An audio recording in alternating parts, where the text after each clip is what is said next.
Hi guys! Hello, hello! Welcome dito sa aking channel, Cancer. Alamin natin kung ano ang weekly tarot reading mo, Cancer. So, paki-comment sa comment section if you are resonated. Paki-comment sa comment section if you're subscribe. Okay, paki-press ang notification bell button guys para updated kayo sa mga videos na ina-upload natin every day. Yoga. Okay, sa Cancer to sorry. Kung may nasabi ako ibang zodiac signs, pwedeng yun yung mga kadil nyo or energy nyo, okay? First card natin is yoga.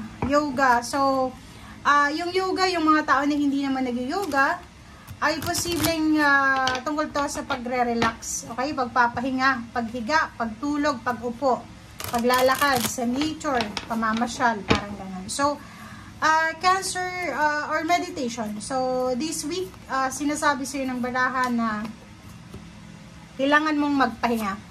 Okay? Or kung mayroon kang mga masasakit sa katawan mo na iniinda, kailangan mong ipahinga yan. Okay? Wag mong pipilitin, wag mong puwersahin.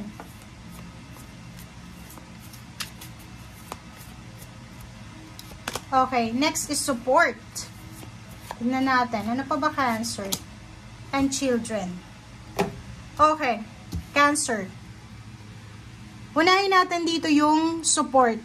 Yung support na to, it's either ikaw, may anak ka, supportado mo yung anak mo. It's either ikaw ay anak, and yung parents mo matagal nang namatay. Or pwedeng yung mga mahal mo sa buhay, may nauna na doon sa spiritual world. Nakikita ko na you are protected, you are supported, you are loved ng mga ancestors mo. Meron silang team of help para sa'yo. Parang tawag doon, teamwork. May teamwork sila para tulungan ka sa everyday life mo. Parang ganon. Nakikita ko rin sa'yo dito na gagawin mo ang lahat. Parang sobrang motivated ka. Sobrang motivated ka na gawin lahat ng mga bagay-bagay sa mundo. Para sa anak mo. So, this week, nakapag-desisyon ka na gagawin mo ang lahat magsasacrifice ka or anything na gagawin mo para sa anak mo. Okay? Okay.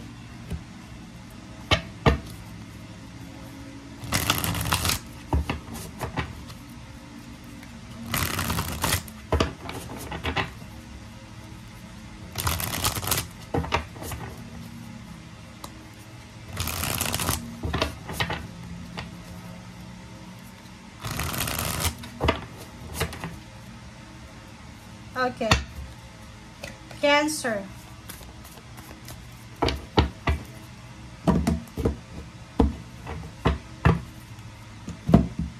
First card natin is Ace of Wands. Next card natin is Ace of Swords. So, 2 aces. Okay? Sa reading ko, pag nakakuha ka ng 2 aces or 3 aces, nakikita ko dito na, excitement to, confidence. Yung parang, excited ka. Okay? So, nakikita ko sa'yo dito, Cancer, isang balita, isang information, or isang balita, isang kwento. Okay? Yun yung malapit dito Isang kwento ang posibleng darating sa'yo na pwedeng magdala sa'yo ng kaligayahan, excitement, parang gano'n, excited ka, maligaya ka, parang fulfilled ka, contented ka, parang gano'n. Okay, next card natin is 2 of Wands. And then, Temperance. So, these 2 cards, sinasabi sa'yo dito na meron kang parang gustong gawin, decision making, minamanifest, or ina-affirm sa buhay mo. Yung iba sa inyo dito is all about international job or pwedeng local job lang siya. So, hindi mo alam kung ano yung gagawin mo, hindi mo alam kung ano yung susundin mo. So, nakikita ko siya dito yung pagiging aggressive mo. Lalo na kung unemployed ka sa ngayon, or may trabaho ka pero hindi masyadong maganda yung takbo ng finances mo. So, nakikita ko yung pagiging aggressive, impulsive mo. So, dito sinasabi na kailangan mong maging matyaga. Parang ganon. Kailangan mong matutong maghintay. Parang ganon.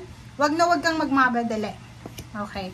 So, yung 4 of Swords dito, same din siya dito sa Temperance. Kasi yung 4 of Swords, pag wala kang temperance, pag wala kang pasensya, pag wala kang tiyaga, hindi ka makakapag-relax, hindi ka makakapag-meditate, makakapag-reflect.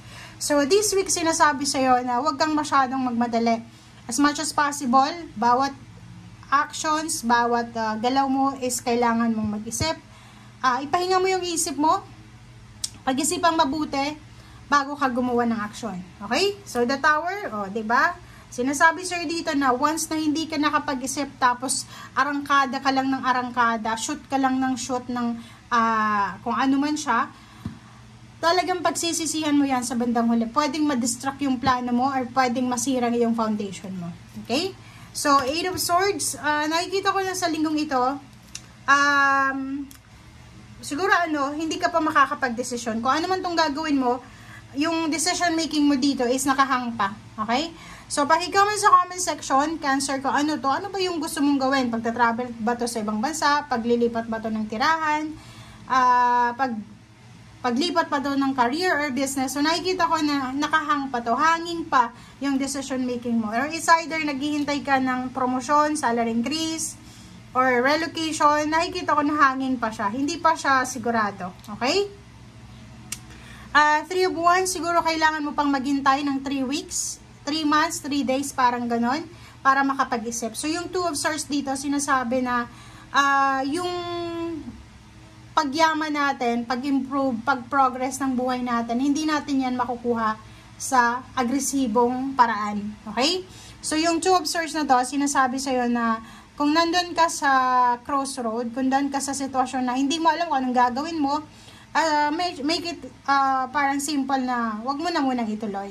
And kung halimbawa sigurado ka na sa decision making mo, sabihin mo sa sarili mo, is either positive or negative yung result nito, responsibilidad ko to. Wala kang ibang sisisiyan kasi ikaw yung nag-decision. Okay? 9 of this, nakikita ko sir dito, marami kang minamanifest na financial success. Okay? So, ikaw yung tao na talagang yung financial wish mo, yung ina-affirm mo, talagang tatrabahuin mo siya. Walang question sa pagiging masipag mo. Walang question doon kasi isa ka sa mga pinakamasipag na zodiac sign. The problem is dito is yung pagiging aggressive mo, kulang ka sa pasensya, impulsive, parang ganun. So, yung financial wishes natin, hindi natin makukuha sa isang gabi, isang taon. Okay? Kaya unless manalo tayo sa loto. So, dito sinasabi, trabahuin natin. Magaling ka naman trumabaho, kaso lang kulang ka sa pasensya, parang ganun. Masyado kang, ano bang tawag doon? Nagmamadali ba yung tawag doon? Okay? And kulang ka din sa balanse. Like, yung peace of mind Mabilis kang magalit, mabilis kang mairita, mabilis kang makapagsalita ng mga salitang pwedeng makasakit sa ibang tao. So, yun lang yung kailangan mong iwasan sa linggong ito.